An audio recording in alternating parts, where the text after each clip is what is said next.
I am here. It took me a minute to get the button pushed correctly. Hey, everybody. It is Thursday, the 30th of June, the last day of June in 2022. It is 11:30 a.m. right here in Arizona, which means it's time once again for our Midday Mindful Moment.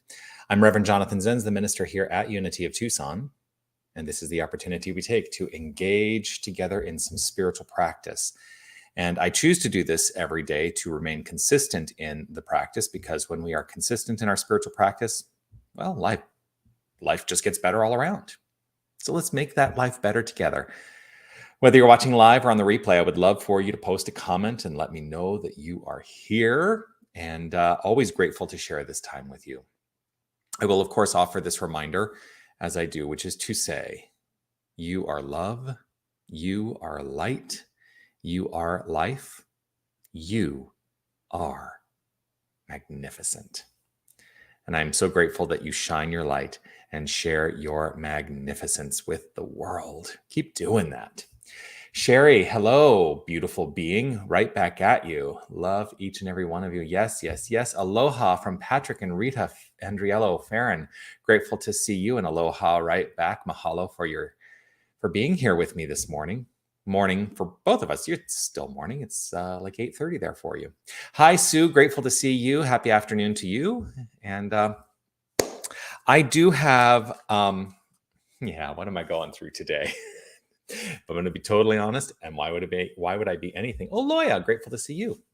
Why would I be anything other than honest? Because part of my path in ministry is to be authentic and transparent about what happens for me, and also providing an understanding of the spiritual journey that I'm on to address those things that are happening for me. So if I'm going to be totally honest, and I will say that there has been a little bit of a struggle that I've been experiencing, just in terms of the relationship that I have to what's happening in the world.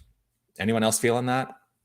And so what I'm not going to do in this time we're sharing together today is to devolve myself into a pity party or going, oh gosh, look how horrible the world is, right? Because part of my job in spiritual practice is to maintain the high watch, to rise above this construct that we all so easily adopt sometimes, that there's any power in the circumstances of life. There is no power in the circumstances of life.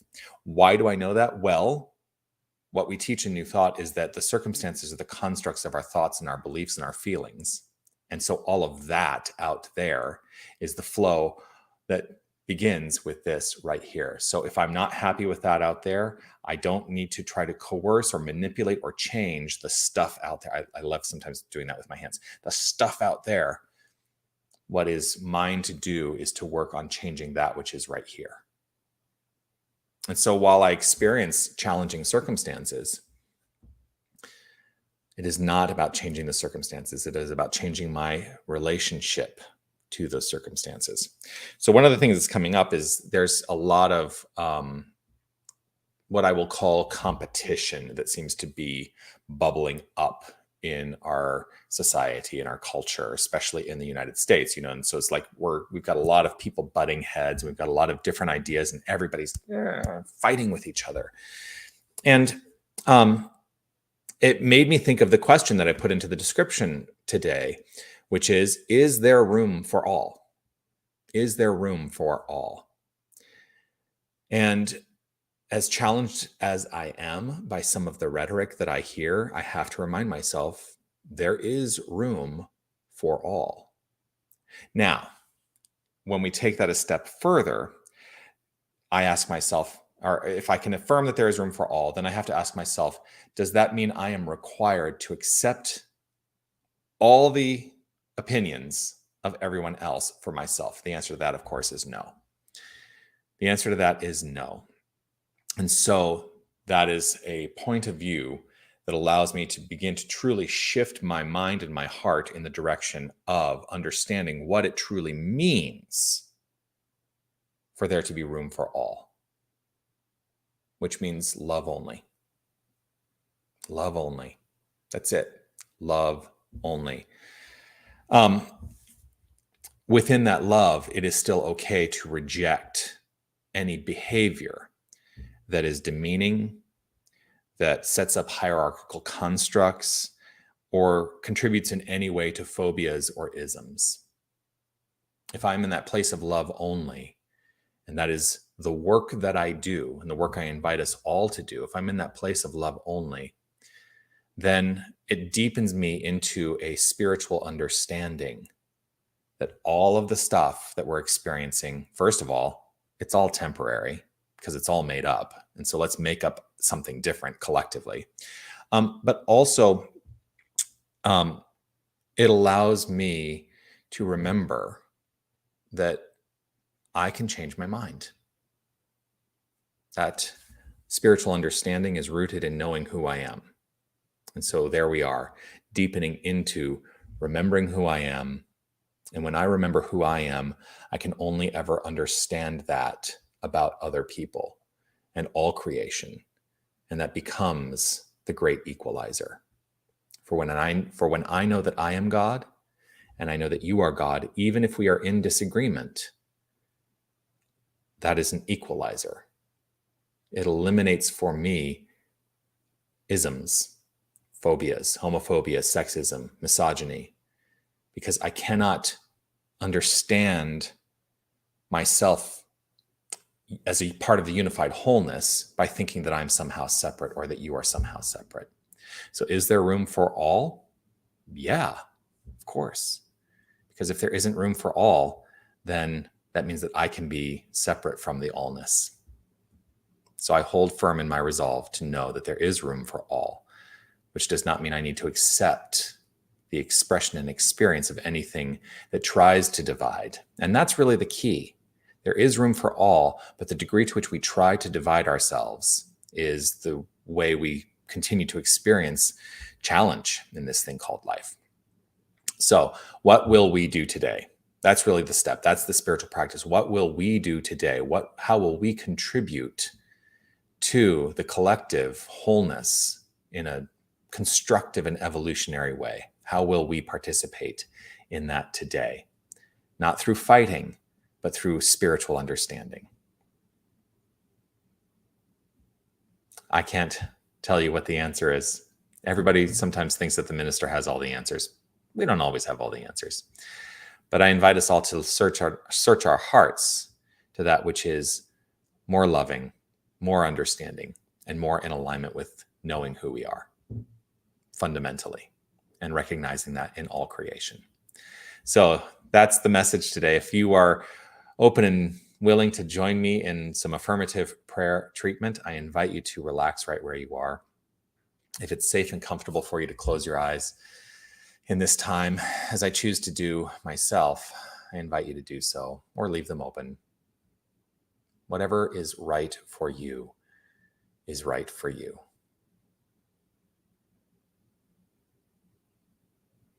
And so I root myself in this understanding. I root myself in the recognition of and affirmation in my own heart that there is an infinite power and presence, and only this infinite power and presence. There is God and nothing else. This magnificent source, energy, creative principle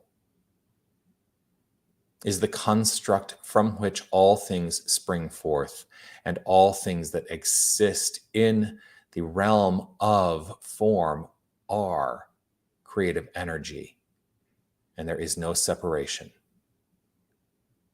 God is all there is. Full stop. God is all there is. There can be nothing separate from the infinite, for then the infinite is no longer infinite. And so I rest assured in the knowledge that everything is part of the infinite wholeness. And this is inclusive of each and every one of us. We are the power and presence of divinity itself. We are the light of God. We are the love of God, and we are the life of God. We are living, loving, and lit up as God. Even when we call it our own experience, it is the experience of God by means of us. So there is no separation all we are ever doing is flowing and experiencing life as God. And there is no separation. And so all voices, all expression, it's all God. And so I root my own mind and my own heart in this construct here and now, that my choice is to live from the point of view of this great equalizing understanding. That as I experience life, I do so seeing all other expressions of God as simply that, God expressing. And I choose in this to love only. To love only. For there is no room for anything other than pure love. And as I love, as I exude and express love from within, I see it reflected all around me. I understand it in every interaction.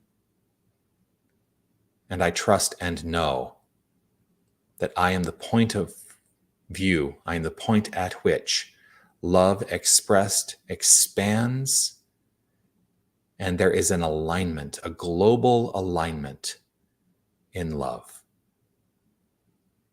And it is in love that we deepen into spiritual understanding. And we open up to that collective reminder. We are that which is. Beyond a shadow of a doubt, this is my firm belief. This is my firm faith. And I allow it to unfold in the expression and experience of life. For I know that as I speak this word, it becomes the construct from which all experience flows forth. And so knowing this, trusting this, and with gratitude overflowing from within for this, I simply relax, trust, allow, and let it be so. And I affirm it as so by saying, and so it is.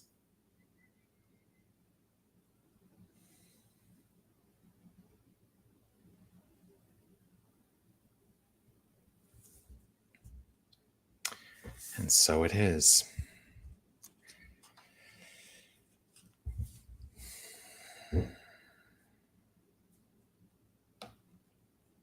That's it. I had an interesting, I'm kind of having a similar I'm having a similar experience to something that happened in my class that I teach on Wednesday nights. Last night in the Dispenza class, we're studying, I don't have it here, it's in the other room. We're studying the book, Breaking the Habit of Being Yourself. And, he basically spends the first 2/3 of the book leading us up to why meditation is a powerful tool for change. And so last night in the 4th class, we engaged in some collective meditation practice. And it was a really glorious experience that we all decided to have this experience and share in that energy. And it was almost like there was nothing to be said following that. And I kind of feel the same way right now. Always grateful to share this time with you. I look forward to seeing you again tomorrow for the Midday Mindful Moment. It will be it'll be Friday, so it'll be a random reading as I do on Fridays. Always grateful to be inspired by whatever book I open and where I open it up to. And join me on Sunday, 9:30 a.m. For guided meditation, or 10 o'clock for Sunday celebration. And that is both online and in person here at Unity. Do continue to like, follow, share, comment, all that stuff. I'm always grateful for the way that we spread this message of love, joy, and understanding out to the world. And I look forward to seeing you again tomorrow. Bye, everybody. Be well. Namaste.